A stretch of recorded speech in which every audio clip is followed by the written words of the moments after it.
Yo, what's going on, guys, and welcome to the power rankings for week 7 of the Victory Draft League. Today, it's just us three regulars, myself, Goomer, and Ted. Say what's up, guys. Guys, I'm back. Ted back, Goomer's here. Right, so week 7, the penultimate week, playoff shenanigans are all over the shop. Right? So what we're going to do today is just blast through these scores, have a look at the power rankings for week 7, and then it's going to be a lot of playoff talk. So, week 7 fixtures, the first one up was mine versus the Ninja Squirtles, and oh my god, did I need that win. And it was such a... It put me top of the division before the last week, so like it's in my hands to win in the last week to top my division. I mean, Ninja Squirtles have been top of our division since like kind of early. Yeah, they've been on top for like, I don't know, since like week, 2 or 3? Yeah, since week 3, because I think they lost week 2 maybe. So yeah. And just Thievul is all I have to say. Thievul pulling the strings all game. Yeah, that's some really good tactics there with Evil. Really interesting. So I picked up the 2-0 win, which is great. I mean, that also helps you out, Ted. Knocking the Ninja Squirrels down was big for you as well. Yeah, helped me a little bit. So moving swiftly on to the next fixture is the P-Dubs versus the Pukus. The Pukus are now 0-7 with 1 week to go. Next week is their last chance saloon to pick up a win in the VDL. Do we know who they got? Does anyone off the top of their head who they got next week? They're playing the Toad Frogs. That's going to be tough. But the P-Dubs managed to pick up another win. They're 2 and something, so their playoff chances are dashed now, aren't they? Yeah, they're 2 and 5. So next fixture was Ted, the RS Volcsnions versus the Kentucky Kindras, and this was an important game for playoff stuff because you were on the same record at the time. You were both 3 and 3. I fell 3 and 3, and then now I'm 4 and 3. Yeah, now he's 3 and 4. So yeah, you were both on the same record, and this kind of like who won this kind of edges up to that slot for playoffs, that third place slot in the division. And you managed to pick it up 2-1. Not getting the 2-0. If you haven't watched the video, Colossal, big time for me. Colossal did the work, finally. Yeah. You haven't done much Colossal stuff, have you? No, I haven't. I slapped it on the last second. Gave Licky Licky a day off. Let's do this. Let's do this with Colossal. So I think the next match was a big upset. Well, yeah, kind of a big upset for Seedras. The Manitans beat the Seedras 2-0. And it was a good game. I watched it. Kudela was amazing for Taco. I'm not sure if I watched that one. I can't remember. Yeah, like Boswell, Kudela, Heatran, something else doing the work for Taco versus the Moltres, basically.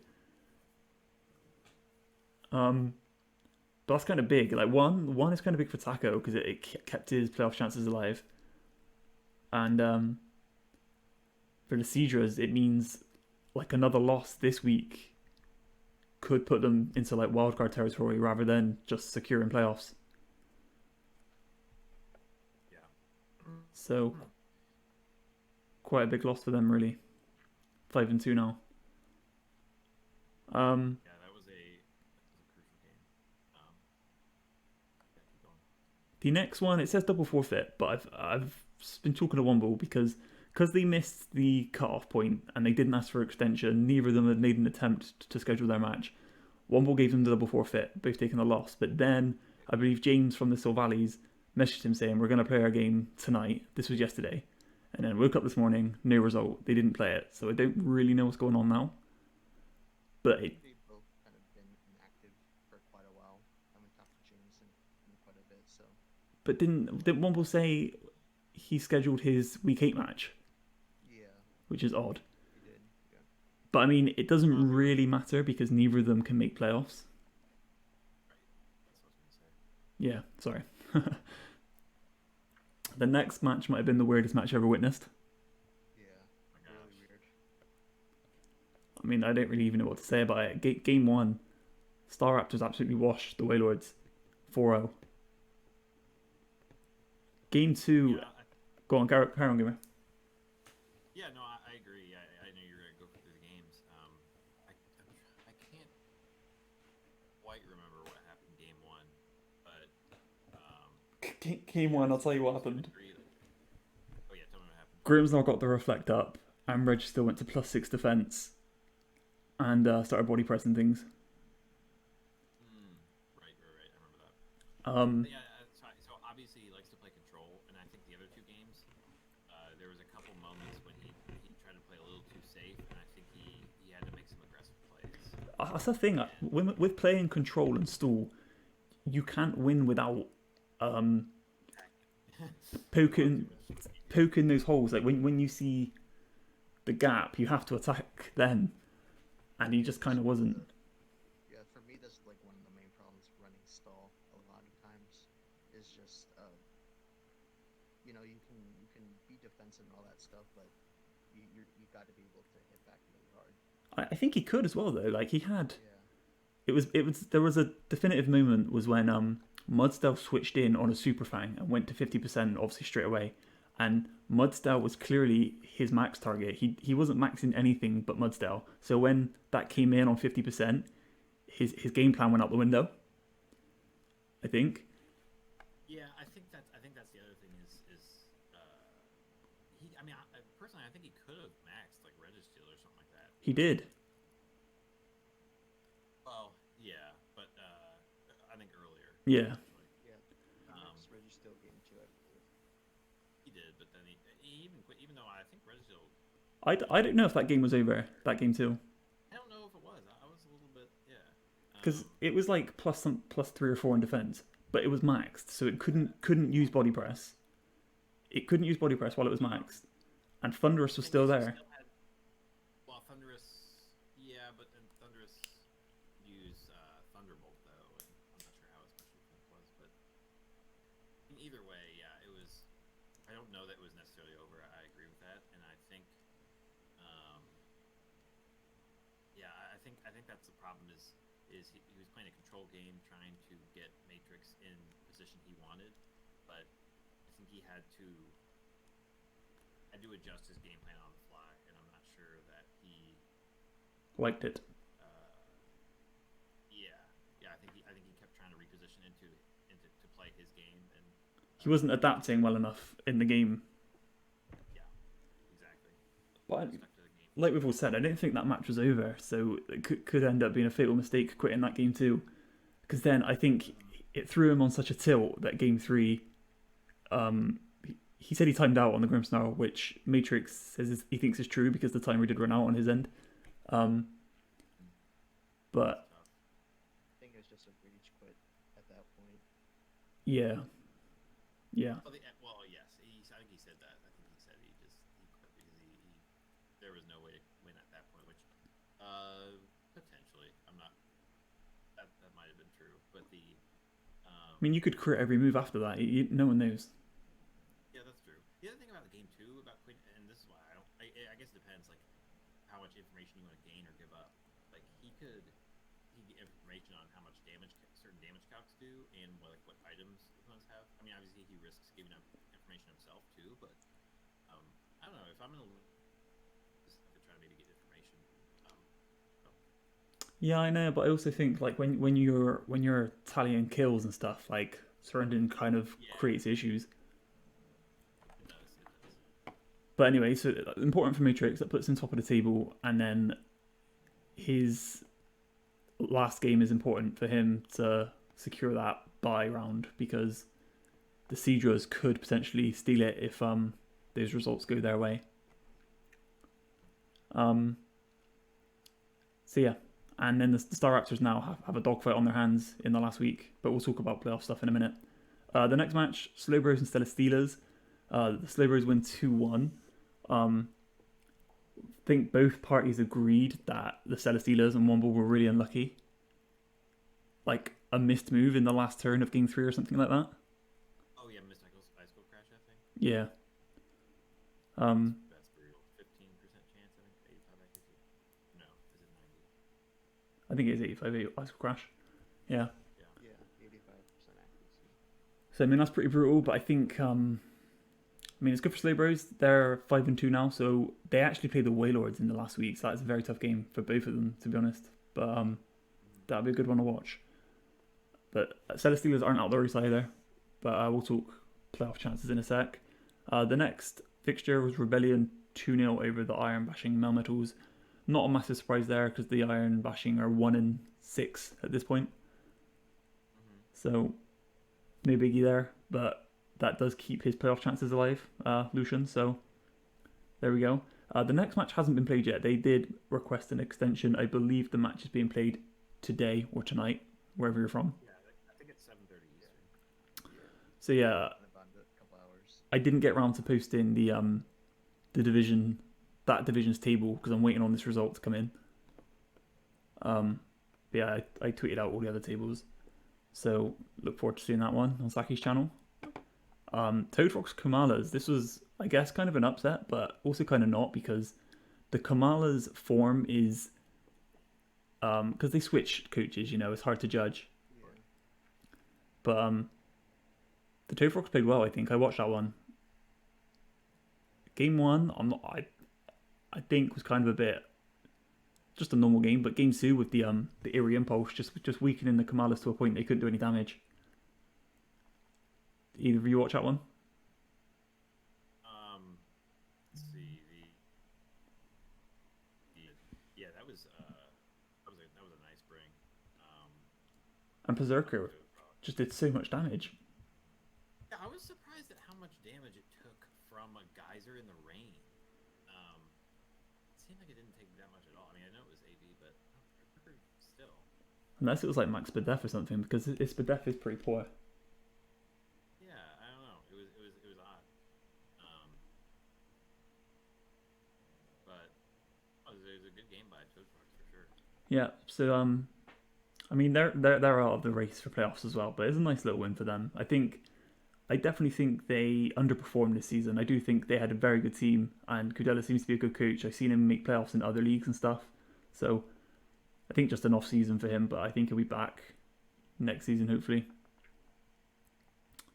The next one was Yugoomer 2-0 versus the Luxrays. I was surprised. You were surprised? I said it was not a surprise. Well, it was still like did you watch the game, Ted? I did. Yeah, I did. It was like it came down to the wire both games. Yeah, it's kind of close. It was, and I will say this, like when I've watched all of White Rabbit's games, and I feel like the level of play has definitely increased since the first week of draft. I don't know, like I mean, season on season, the guy didn't win a game last season, so he's already got 3 wins this season. yeah, potentially could go 50%, and maybe have a shot at playoffs. And it happened with other teams, but yeah, it was. I mean, game one. If I let's see, he did crit an Ice Beam, which might have mattered. Lapras, or maybe that was game 2. That was game 2. I guess I got on game 1. He. There was a couple of flinches, but we spoke briefly, didn't we, about he didn't bring Roost. Yeah, and I hit my rock slides, which was nice, but yeah, he didn't have Roost, and I think that was how I lose because, I mean, depending, he might have done some good damage to Garchomp too, I guess, but since I was scarfed into rock slide, yeah, I mean, if you Roost, I can't do anything with Tyrogue and Garchomp at that point. But yeah, he didn't. So. And then game 2, if he like crit the Sacred Fire or something like that, like I was dead. I was surprised how well Moltres took a Stone Edge from Entei. I think it was either max HP or a lot of HP in Moltres. Like, it is pretty bulky boy. Yes, yeah. So I had the HP investment for sure. And I mean it's non-stab Entei. Yeah, true. And he also hit his Stone Edge. Yeah, that was the thing. He hit 2 Stone Edges, although he didn't crit him. So if he had crit, that would have been bad. I was very, very afraid of just dying to a Stone Edge there. Or I didn't even think of him having Stone Edge. So yeah. Yeah. It's a brave bring, really, because I don't trust Stone Edge at all. That was pretty funny about my game as well. You commented on it about both of us hit a Focus Blast. Yeah. 2 for 2 on Focus Blast. I swear Focus Blast is it says it's 70% accurate. I swear it's 30%. Yeah. It just seems like it never hits, especially when you need it to. Right. So the last fixture was the Somerville Scraggies versus the Talonflames, and an important win for the Scraggies, going 2-0 over Joe and the Talonflames, because they keep their playoff hopes alive by going 4-3 now. So a win in the last week, putting them 5. I think 5 is the number people are looking for now. Yeah. He hasn't posted the game yet, has he? No, I believe not. So I'll have to wait for that one. But yeah, I think Joe unfortunately is out of the playoff race. Tyler and the Somerville Scraggies are definitely still in it if they can win in this last week. A quick look at the PR then before we look at the fixtures and talk about playoff chances. Not a lot of change at the bottom here. We've got the winless Pukus at 24, 1 win on the Manitans, 1 win on the Zolts, I think, and the Soul Values. I think Vicious, Talonflames, P-Dubs, Toad Frogs, 2 wins. This warrior symbol is still the Kingdras because they haven't got a logo. So 3 wins, 16 and 15. And we've got a hell of a lot of teams on 4 wins here. So I think from number 14 through number 8, 3 wins. Celesteelas, Star Raptors, Rebellion, Ninja Squirrels, Ted's Volcsnions, Manitans, and Scraggies, all on 4 wins. Between them, like ranking them, it's just like whoever won this week went up, whoever lost went down. It's not a lot between them. This here is actually the T-Star Sources is assuming they win their match against the Fusion Fishers this week. This PR, it could all change if Fishers get an upset. But 7, 6, 5, 4, and 3 would all be 5 and 2 if that result goes that way. Wailord's up to second, now the only team 6 and 1, and then of course Goomer and his Boltons are still up there at number 1, being the only team without a loss. So Undefeated. that's big, undefeated. Looking for the unbeatables title. That would be really nice. KC will be a good match. But there was definitely 2 or 3 games throughout the match or throughout the season where I felt like it was like a 50-50, like where either I got like a clinch or I don't know. I just felt like there was a little bit of luck on my side, and so I edged out a win. So I felt like definitely have some losses there, but it would be nice to go undefeated. Yeah, I mean, when you look at 7-0, it just looks like, oh wow, he's just sweeping. But obviously there have been some tough games. That is not the case. Yeah, every game. It's not like I'm winning each game 4-0. I think I don't even know if I've had a 4-0. Do we want to just look at the next week's fixtures, or should we just look at the tables? Or both? Tables as in schedule? No, as in the divisions. Divisions, yeah. For the ranking. Yeah, I think. Yeah. We could, and we could just talk about some of the. Yeah, if I get the rankings up, and then someone else get the fixture list up, so we know who's playing who. Schedule. We can just talk about some of the big games. And actually, I've got some interesting playoff analysis here too. Oh, I'll let you go for it then, because I haven't done too much. So here are the tables. Obviously, bearing in mind that Diamond Division, Tyranitar Sources, and Fusion Fishers haven't played yet, so that could change a little bit. Yeah, I'll talk about that in my playoff analysis here. Go on then, let's unleash Goomer. What have you got? Well, I think a couple things to note here is some of the big games. So, Wailords face Slowbros.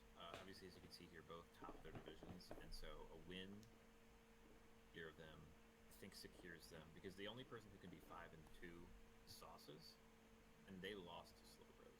So even if they both win, if Slowbros and Sauces both win their gate, I think Slowbros will have the head-to-head advantage. So, Yep. But I mean, if the Slowbros lose and Sauces win their last two, yeah, then Sauces could be ahead. yeah, So, but basically Slowbros and Wailords both have it, and you. It's all in your hands on whether or not you get that by. win the division. Yeah. To get the bye. But it's just interesting how two of the teams face off against each other. So, it's one of them. Now I'm not certain. Do you know who Wailords and Seadras, who won between their games? Seadras are the only team that the Wailords have lost to. Okay, so that's interesting. So if they lose and Seadras win, and then same thing with Slowbros. If Slowbros loses and Sauces win, then they could flip the division there and get that top spot. So really interesting. Another interesting matchup is Kingdras and Scraggies. Scraggies could put themselves in the green. Yeah, in the green at 5-3. And Kingdras could put themselves at 4-4, which could potentially make playoffs. It's definitely wildcard territory 4-4, isn't it? Right. Yeah. And the Manitans face Rebellion, which I think is a really, really interesting one because one of them is going to 5-3 and one's going to 4-4, and that'll be really interesting for wild cards and even potentially being in the green for either one of them. That's a really big match for both of them. I think the Diamond division is the like rockiest because there could potentially be 4 teams on 5-3. True. And if Fishes wins this match against Sauces, there could also be 4 teams at 4-4. Oh yeah. If they win their last two. So if Fishes wins their last two, Sauces would lose their last two, and then Rebellion and Sauces also. So that gets a little interesting. Worth noting as well is I think Fishes play the winless Pukus in the last week. So if they get this upset this week versus the Sauces, quite important. Another interesting game is you versus Kamala for sure. Kamala can't move up to number 1, but they could knock you, and Squirrels could jump up there. However, well, actually Ted could jump up there because you have Ed has the tiebreaker on you.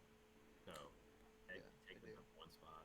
Yeah, I mean, I've like worked out in my head. I think like any sort of win, even 2-1, secures the division for me. It's obviously 2-0 even better, but a loss, it means I need like one of you two guys to lose, Squirrels or Volcsnions. If you both win, like if Squirrels manage to get the upset versus you, Goomer, and Ted wins his last game, I think I'm in wildcard territory. So how does that's interesting. I wonder how that'll work if 3 people within the division. We're in a triangle of head-to-heads as well. Right, so then it would go to differential, I think. Yeah, because obviously. Then at that point, I think Bill gets the differential winner. Not necessarily, because if Squirrels goes 2-0, do they go +4? And if I lose 2-0, then you're only at +3. And if Ted goes 2-0 +3, so I think Squirtles could potentially. But it would be really cool if Squirtles won 2-1, then you'd all be at +3, and then it would go, and then it would go to another tiebreaker, I guess. yeah, that'd be crazy. Or like Wombo said, we do rock paper scissors the old-fashioned way. I prefer that way. 3-way rock paper scissors. I would really be pissed if I went out on rock paper scissors. I'm not gonna lie. So anyway, I think me versus Squirtles is actually another interesting game because, but also if Squirtles loses, if they win, I say they have a fairly good shot at playoffs. If they lose, then they are potentially not in playoff territory, depending on who else wins and loses. And that's, I think that's the thing about this playoff scenario is there's a lot of teams 4-3, and if you're 5-3, I'd say you have a very, very, very good shot at making playoffs. And so it's in a lot of these teams' hands whether they can win these last matches. Yeah, agreed. The teams that aren't in playoffs, like I hope they give them a good run. Yeah, if I was in the red, honestly, I would think it'd be hilarious to knock somebody out of playoffs. So hopefully they give people some good matches. Yeah, I mean, Um, there's so many teams that could still make it. yeah, so that's what I was going to go through actually is some scenarios. So I think basically how many teams could be tied at 5-3. So Siegers could lose. Manitans and Star Raptors could win. Which means you'd have 3. 2 out of 3 of those. So you'd have 2 out of 3 of those in wild card territory essentially. And then you could lose. Squirtles could lose, or Squirtles could win, and Ted could win. So then one of you is in wild card territory. So already that's 3 teams, 5-3 in wild card. And then in the Diamond division, well, assuming Manitans won, that would mean Rebellion would have to lose. So in Diamond division, you would have Celesteelas or Sauces at potentially 5-3, or even Slowbro. So but you'd have one of the 3 of them in wild card. So that's already 4. Wildcard teams. Yeah. Just you, briefly, who do the Celestes play? Is it the Sylvalis, Ted? They play the Sylvalis. Okay, I like their chances then. But yeah. All right, carry on. Your division. If the divisions, Kamalas or Scraggies, they both could be.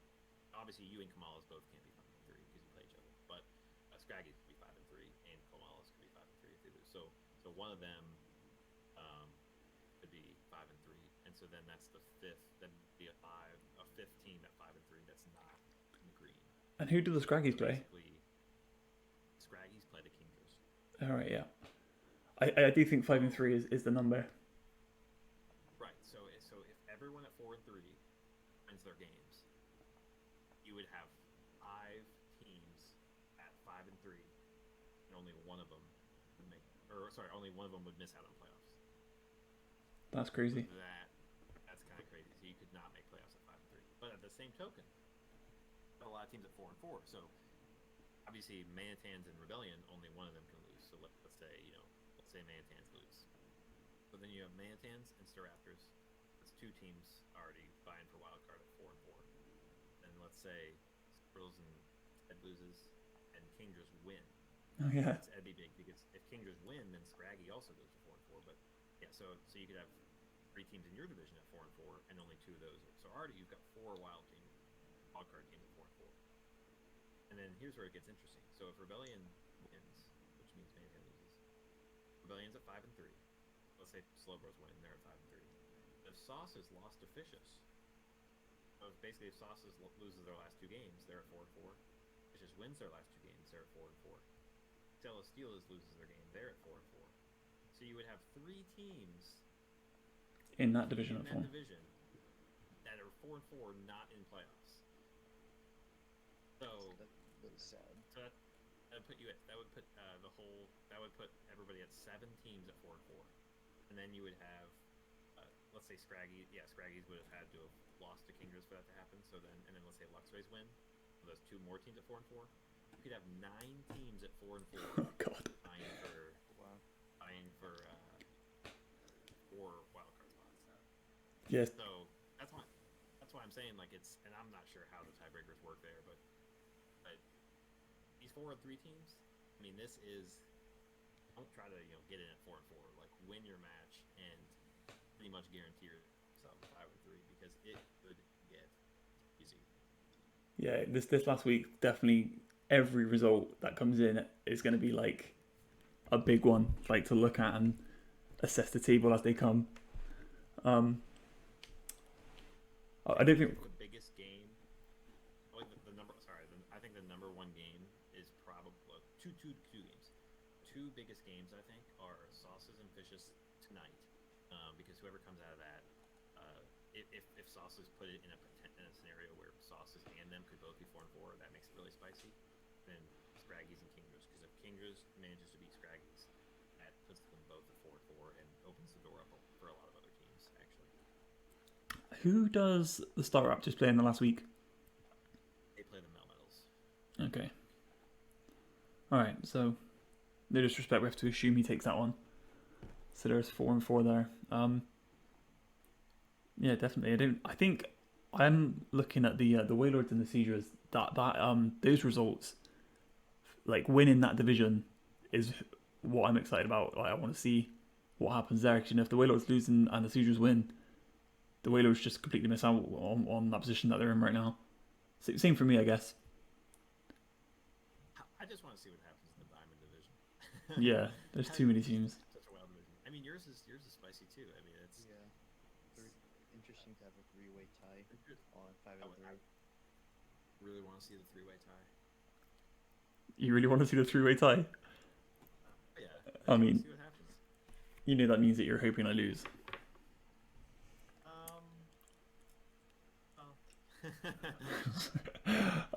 It's all good. It's all good. I understand. It's entertainment. That's what we're here for. But yeah, we're not going to bother like going through predictions, are we? Because we just spoke about a lot of these games.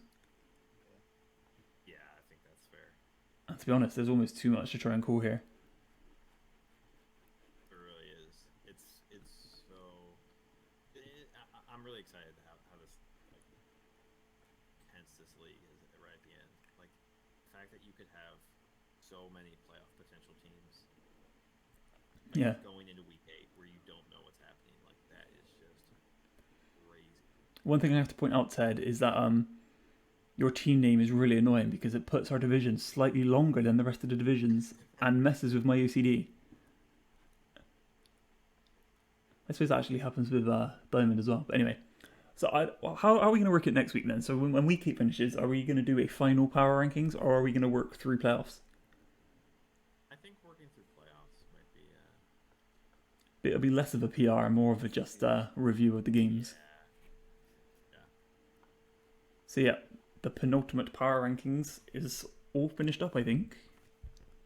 Wait, before we end, we have one final segment, and this is the question for Goomer, okay? Bill, you know this, okay? Right? You know what I'm talking about. I have no idea. Spit it out. Okay. Goomer, we all know that you have a brother, okay? Oh god. Alright? You got that right? Yeah. So, is your brother Saki? Yeah. Okay. Ted's been making a big deal about this all week because I don't know why. some in the admin chat about trying to sort out Saki's game. Someone said ask Goomer because he's his brother, and I was like, whoa, what? How did I not know this? I guess we could have just come out and said it. But then Womble came out and said, oh yeah, in one of Saki's games, when Saki played you, he said in his video, I'm playing against my little brother today. So I was like, how did I miss that? I've watched Saki's video. How did I miss that? I went back and watched it and I went, oh yeah, he did. I guess he's his brother. And then Ted's been like, oh, let's just ask him. I was like, well, no, we know now. We know now. He said in his video. No, I want to ask him. I was like, ask him if you want, Ted. I don't care. I've been waiting a long time to ask that. Anyway. In the PPF server too, but I can't remember. Yeah. Where's that one, Ted? I don't know how I missed it. I don't know. So anyway, we'll call it a day now, yeah? Sounds like a plan. So good luck in week 8, everyone. And we'll be back next week to assess that final standings in these tables before playoffs. There's sure to be some spicy games. I'm actually going to go ahead and post mine as soon as I'm done with this. Yeah, I'm trying to think of which ones I would want to see that aren't being recorded because Wailords obviously record, but see. Who did the Siegers play? Siegers play Vicious and so, but yeah, I think we should get recordings out of most of the other ones. I guess Ted, do you play again? Oh, Joe. So yeah, we could get a recording out of that one. Yeah, we should get recordings out of most of the other ones, I would think. Nice. Alright, so that's where we're going to leave it off, guys. Thanks for watching, and we'll catch you next week. See you later. Yeah. Okay. So. I love how you're just like, spit it out, Ted.